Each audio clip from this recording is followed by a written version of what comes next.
Hello, my name is Scott Gershwitz from the University Fire Marshal's Office. The Fire Marshal's Office is a 24/7 operation that conducts fire inspections, fire safety education, and emergency response campus-wide in addition to the Southampton campus. As part of the New York State Executive Law for Campus Fire Safety, the New York State Office of Fire Prevention and Control has the authority to inspect public and independent college facilities throughout New York State for compliance with the Uniform Fire Prevention and Building Code, in addition to other applicable fire safety standards and education law. This executive law is a result of the Seton Hall tragedy, which occurred on January 19, 2000. This fire claimed the lives of 3 students and injured 58 others. The annual fire safety inspection of our campus is a collaborative partnership between the University Fire Marshal's Office and the New York State Office of Fire Prevention and Control. To report a fire or smoke emergency on campus, from a cellular phone, dial 631-632-3333. From any campus landline phone, dial 333. In the event that a phone is not available, you can report a fire or smoke emergency by activating a fire alarm pull station. Fire alarm pull stations are located inside buildings and are found near exit doors that lead directly to the outside of the building. You may also find them located throughout other areas of buildings. From a very young age, many of us were introduced to fire during special occasions, such as birthdays and other celebratory events. Fire is fascinating, can provide warmth and entertainment. However, if not used with caution, it could be deadly. One of the more common causes of fire alarm activations within residence halls is cooking, specifically unattended cooking. Often we find excessive amounts of cooking oil and high heat temperatures were used while cooking.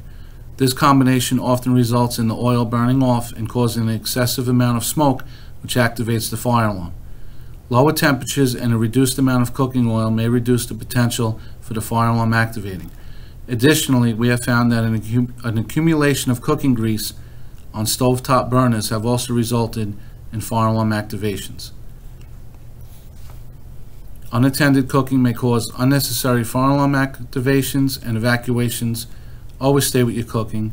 Cook only in designated areas and maintain a clean and clear surface area around any heat-producing appliances.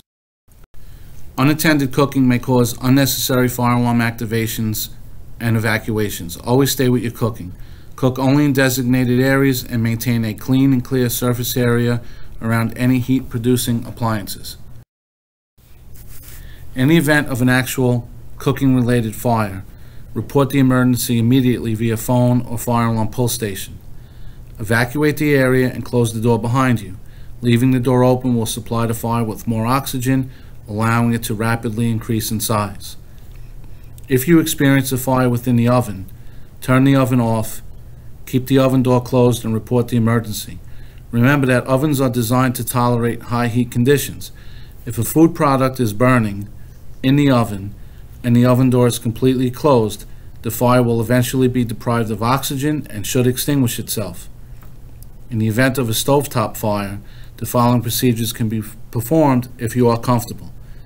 Gently slide a lid or another pot of the same size or slightly larger over the flame, being cautious of long hair or loose clothing. Use the fire extinguisher provided in the kitchen. Always report any smoke or fire emergency immediately. Do not assume that if you extinguish the fire that an emergency no longer exists. Unattended cooking is a leading cause for fire alarms within residence halls. Always stay with your cooking. This image is from the O'Neill fire, which occurred on November 21st, 2015. The cause of this fire was a prohibited cooking appliance that was used in a non-cooking area. After being used, the appliance was stored within a clothing closet in an attempt to conceal it from others.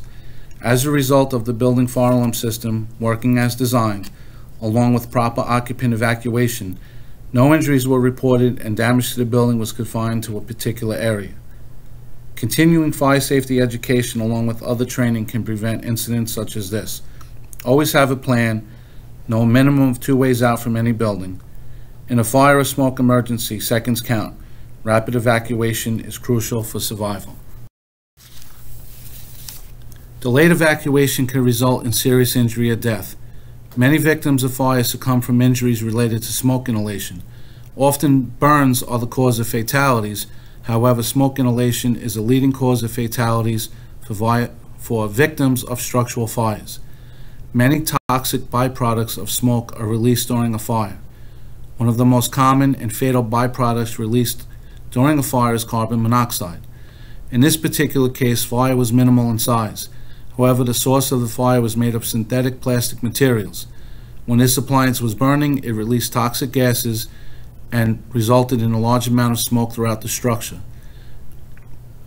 The image on the right depicts the evidence of smoke damage which resulted in a fatality. Never assume that the fire alarm is active for a non-emergency. Always treat each fire alarm activation as a true emergency. You never know what can be the actual cause. This fire occurred in the chemistry building conference room. The fire was the result of a faulty aftermarket laptop battery. The door to this room was closed. The fire was eventually deprived of oxygen, resulting in the fire self-extinguishing. Damage was contained to the conference room and no injuries were reported.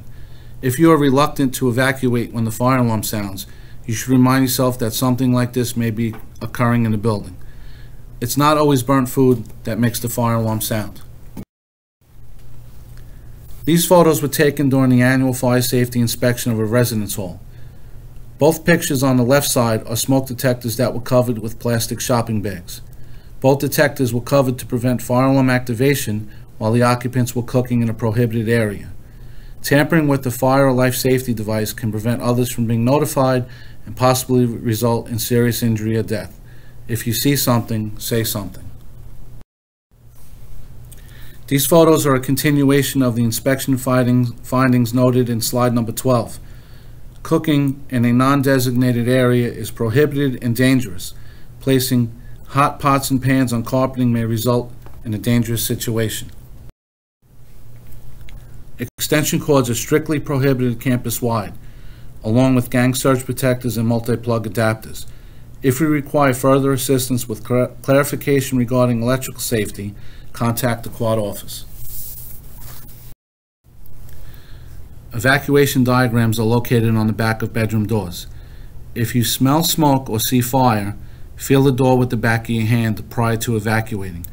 If the door is hot, remain inside and contact University Police. If the door is cool and you feel comfortable, stay low and crawl to the nearest exit. If smoke is entering the room, you can stuff a towel or clothing under the door.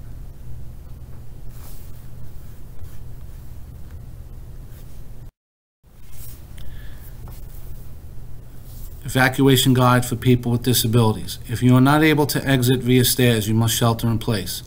Recruit the assistance of coworkers, colleagues, and others to assist you during the evacuation. Ensure that emergency response personnel know that you may need additional assistance to evacuate the building. If you are temporarily or permanently disabled, contact Residential Safety and Support Services at 631-632-9003. Instructions for using a portable fire extinguisher. Always activate the building fire alarm first. Only use one fire extinguisher, and if one extinguisher does not put the fire out, confine the area by closing the door and leave immediately. When using a portable fire extinguisher, remember the acronym PASS. Pull the safety pin, aim the nozzle at the base of the fire, squeeze the handle while standing back about 10 feet, and sweep the nozzle side to side. In these challenging times, we must find new ways to promote fire safety. If we can assist you in any way, please do not hesitate to contact us. Remember, always wear a mask, maintain social distancing, wash your hands with soap and water, utilize hand sanitizer and sanitizing wipes frequently. If we could be of any further assistance to you, you can contact us through the Residential Safety and Support Services office at 631-632-9003.